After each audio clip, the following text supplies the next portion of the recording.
Yes, everybody's out of the airplane. Okay. All right, give me 1 second, sir. And did you witness the whole crash? Yep, we did. No, I had to. All right, 1 second. Okay. Don't hang up, let me know. Whoa! Hey, we gotta go. Let's get out of here. Come on. Okay, what's going on? Now, there was an explosion in the airplane. I don't know what it was, but we're trying to get out of here. It's exploding? Okay. Yeah. All right, give me 1 second, okay? Let me start dispatching everyone. So you can see here that the pilot in the lower right corner was on his downwind leg. He flew out of the picture of the graph, went up, did a left base turn, and then turned left to final for runway 22 at KOLS, Nogales, Arizona International Airport, and made his approach. At some point, he realized that apparently his gear had not extended or he had failed to put it down. At any rate, he at some point initiated a go-around. By that time, he had already struck the pavement in several places, several times with his propeller. And his propeller may have been damaged so badly at that point that it could not produce enough thrust to help keep him aloft. So you can see at the end of his approach, on the little blue dot there, he turned left about 30 to 40 degrees off the runway and was not gaining altitude according to witnesses. And at one point, he was actually below the elevation of the runway. He went down, flew what we call a teardrop, and turned back toward the runway. And he was down in a little canyon, almost out of sight from witnesses across the runway. And at that point, he tried to zoom up, and he managed to get over the top of the canyon and hit the ground and bounced about 30 feet and came to a stop. Here are his prop strikes on the runway. And here are some more shots of it. He was pretty close to the center line, you can see. So that's what happened so far that we know.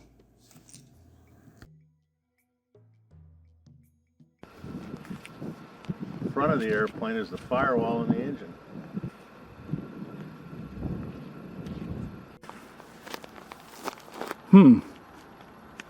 Then the prop would have been new, right? He had an IL-550 in it, so he modified the engine.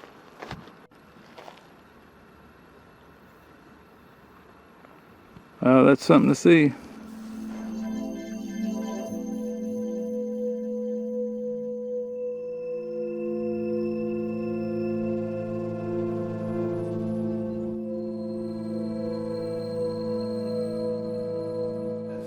Yesterday he was telling us, I put the gear down, but the left one wouldn't come down. Well, you can't do that in a Bonanza because they interconnect. Yeah, right. And when he flew by here, all the gear were up. So even if he had a broken gear, one would have been hanging or something. So that was not accurate. And then he tells the FAA this morning that he landed and was rolling down the runway, and it was trying to pull him off the runway into the left off the runway. So he aborted and went around. But he did that after. I mean, how do you do that after you've bit all three prop blades? Yeah. That makes sense. So, did you hear the props hit the No. ground? You didn't hear that? No, in fact, even when Den geared up to 340, were you here? No, I wasn't. I'd gone. It was right in here in front of here, and I watched it the whole time. You didn't hear the props go tink, tink, tink. You just hear the airplane started into the runway. Yeah. That horrible, expensive sound. I think he forgot the gear, came in, and I mean, I'm sure this would happen. He forgot the landing gear, came in, and then at the last minute realized he didn't have the gear down. Because he was lower than usual. Went full power and tried to keep it off the ground, not knowing he hit the prop, because he bent all three blades about that far in from the tip. Yeah. So. And I mean, like almost 90 degrees backwards, and then proceeded to try to fly it around. And then as soon as he broke ground, or as soon as he was right in, where the windsock is, midfield, he starts an immediate left turn at like 20, 25 feet off the ground. So that was mistake number 2, in my opinion. And then at that point, he realized he was something wrong and there wasn't climbing. And then he proceeded to follow the wash up the left side of down the downwind, and followed that until the terrain rose up and met him. And but yeah, that was pretty much it. It looked like at the end of the wash, he had maybe kind of zoomed up, tried to use his last little bit of airspeed to get over to the top. I think he did. He tried everything he could to get it to come up over the top, and then he hit. And it looked like he kind of hit, skipped, and then stopped. Sitting in the passenger seat with one leg in and one leg out on the wing, because she hit her right knee in the dash, and I helped her out onto the wing, and then gave her to Seth, and Seth took her back to the truck. And then he's behind me with the baggage door open, trying to pull baggage out, and wouldn't quit pulling the baggage out. I'm like, we gotta go. And he's like, I need my medicine. So I reached in and pulled all the bags out that I could. And by that time, the fire, you can see, was into the front seats and maybe getting close to the back seats. And I told him, I was like, we gotta leave. And so I grabbed him and we started walking away, and then we got probably 20, 30 yards away, and then the oxygen bottle blew up, and the whole cabin disintegrated. Wow. You could see the whole cabin from the windshield. The whole cabin poofed up like this, and then the whole cabin peeled off all the way to the tail, like a sardine can. And then all interior pieces on fire were flying out into the desert. It was pretty wild. That's why all those burn areas around, and they all went kind of forward of the airplane, because I think the back seat, when the bottle blew, it blew everything out the front of the airplane instead of towards us. But yeah, that was, and then when the oxygen bottle blew, it was just a big white flash, and then you could see the concussion wave before it hit you. And it was crazy. And the hot air, the way it distorts the. Yeah, you could see it come right, and then it hit you like somebody hit you with a bat. That hard. Huh? Yeah, it was like almost knock you over. And then it was over, and then it just kept burning the black smoke from the fire from the fuel, but that was it. And then. And you were here. You were helping. I was right there. Yeah. What did you see? What was your observation? Well, as soon as it landed, it caught on fire, and I was the one that opened the gate, and then it ran all the way to the plane to help out. And then after Eric took the man away from the plane, he told me I'm still missing a bag. So he went and got that Milwaukee thing. Was that like a tow bar, you said? Mm-hmm. It's like an expensive tow bar. I saw it, yeah.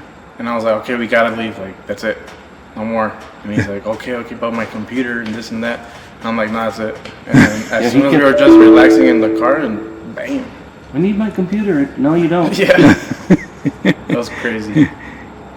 Yeah, if you don't survive the crash, you don't need the computer. Exactly. Like, I told them, like, all that is replaceable. Yeah. Not their lives. So that was the most important thing, was going with them, keep them safe. So that's cool. That's what they had to understand. And he said his birthday was coming up soon, so. Well, you guys may have saved their lives.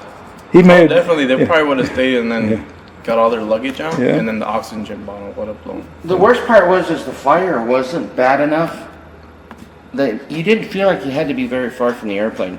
Like at 10, 15 feet from the airplane with the fire burning, it wasn't bad enough that it was like too hot to stand and didn't scare you. Small enough to. Yeah, and I think they would have, if they would have stayed there close to the airplane, because I think he would have been trying to get everything out. Mm-hmm. And I didn't know there was no 2 bottle back there.